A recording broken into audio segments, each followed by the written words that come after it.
Let's discuss situated learning and languages socialization under socio-cultural theory. Following the works of Vygotsky and Dewey, and we all know that their work basically emphasized and were focused on the social interaction, socio-cognitive theories, and interaction of learner with the other people around them and developing their understanding of the language in relation to society, in relation to other participants engaged in that particular context.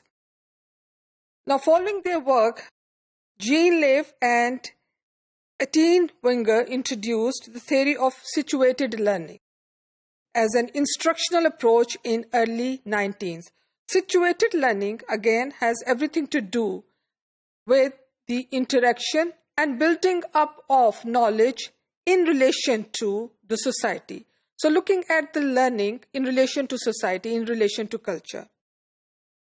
We are going to show you a small clip of Dr. Wenger himself, where he is explaining what he actually means by situated learning. Well, I mean, situated learning, actually that's a term I don't use very often anymore, in part because I think it's often misunderstood. That people think of situated learning like learning is happening in this room, so it's situated in this room. Whereas for me, I'm much more interested in sort of like how does learning as a social process create a geography of practices and identities. And it is in a geography of practices and identities that we situate ourselves as meaning-making beings. Okay, so we use meaning-making tools and resources that are situated in the geography of practices and identities within and across those practices. And to me, that's, in that sense, it is situated in the sense that it is relative to these practices and relative to your trajectory. Your identity is a trajectory to those practices. But very often the term situated has been used to say, oh, knowledge only exists within a small context and therefore does not transfer elsewhere and stuff like this. And to me, that's not the context that in which I would use the word situated, and therefore I often don't use it because it's easily misunderstood. So we see that situated learning, according to Wenger, is not something which is confined to classroom learning or confined to a specific instructional-based learning. It is basically to do with the context and situations surrounded by people and other participants and being engaged in some communication and interaction, you develop your learning. Lev and Wenger believe that learning emerges from certain social interactions, and that learning is more a learning to do than learning of things. So it is not about having information about different things. It is by getting yourself actively engaged in the process of interaction that brings about learning. Learning then is a social process. They further claim that this learning is done in a particular way, which they call legitimate peripheral participation. Let's see what we mean by legitimate peripheral participation, because that particular phrase forms a core component of situated learning. In the course of explaining the theory, Wenger and Lev explained certain terms, and they are legitimate peripheral participation, peripherality, full participation, apprenticeship learning model, and community of practice. So let's see what they mean by all these terms.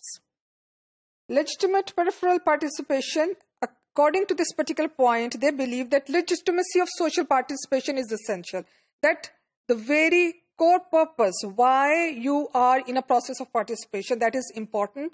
And when we say peripheral participation, that is being actively engaged in a context or in a situation, the very domain of that activity. Peripherality, according to Lev and Wenger, every participant in community of practice in some way on the other, on the periphery. Now, every participant is in a community of practice. What do we mean by community of practice?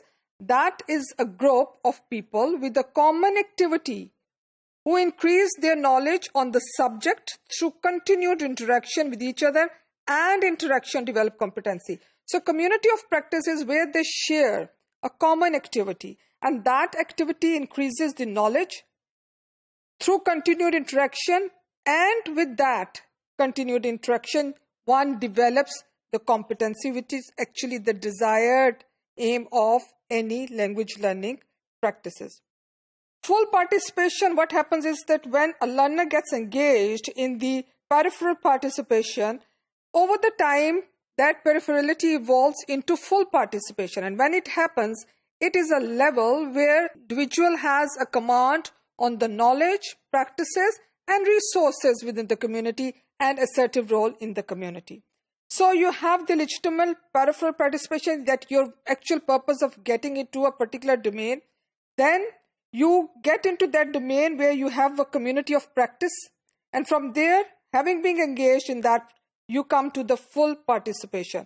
Apprenticeship learning model was first introduced by Lev and Wenger, and that refers to basically less experienced community members take apprentice role, learning from more experienced community members through participation in the community's interaction. And later on, this term develops into community of practice. Now, this image will illustrate what we mean by the community of practice and periphery of community. Here you see this is the authentic learning environment. You start with the beginner who, in order to move on to being the master or expert, goes through a process where he, through collaboration, interaction, and engaging, he moves on to, from this periphery of community, moves on to the community of practice. Now that is a place which has certain beliefs, behaviors, and cultures. This particular community of practice is embedded with beliefs, behaviors, and culture. And starting from the beginning, a learner moves into this practice and gets the full participation. The linguistic anthropologist Eleanor and Bambi first formulated the language socialization research paradigm in 1980. So, as we had just discussed the role of language in relation to society, now language socializations have everything to do with the role of language in relation to societies and culture. So that's what the research concerns, and that is language socialization. They proposed that language acquisition and cultural acquisitions were interdependent. So acquiring of language and the use of language in a particular setting, both these levels are interdependent, and they needed to be studied towards the better understanding of both. Language socialization researchers emphasize socialization into and through language discourse. So when you are getting into an activity, you need a language, and through language you have discourse and understanding of the situation or an activity. You have the theoretical foundation. Oakes and Schiffelin proposed theoretical foundation based on the following points. That is, language socialization follows cultural historical approach. And according to them, the development of individuals is held to be inseparable from the socio-culturally organized and historically developing activities in which they are engaged. Practice is central to the paradigm. Practice and meaningful practices are the actions that occur routinely every day, and that practice or practices lead to the communicative competency, development of communicative competency. So you see that it is connected to practice, how to develop your communicative competence. Then the face-to-face analysis of language socialization. Language socialization researchers analyze in detail face-to-face interactions to understand how communities use language to build their social world, as beginners are socialized into particular skills, knowledge, roles, and values. To conclude, Jean Leaf's and Etienne Wenger's concept of situated learning refers to learning as a social process which involves learners' participation in communities of practice. Language socialization is a research paradigm aims to investigate the interdependency processes of linguistics and cultural development and how these processes vary across cultural contexts.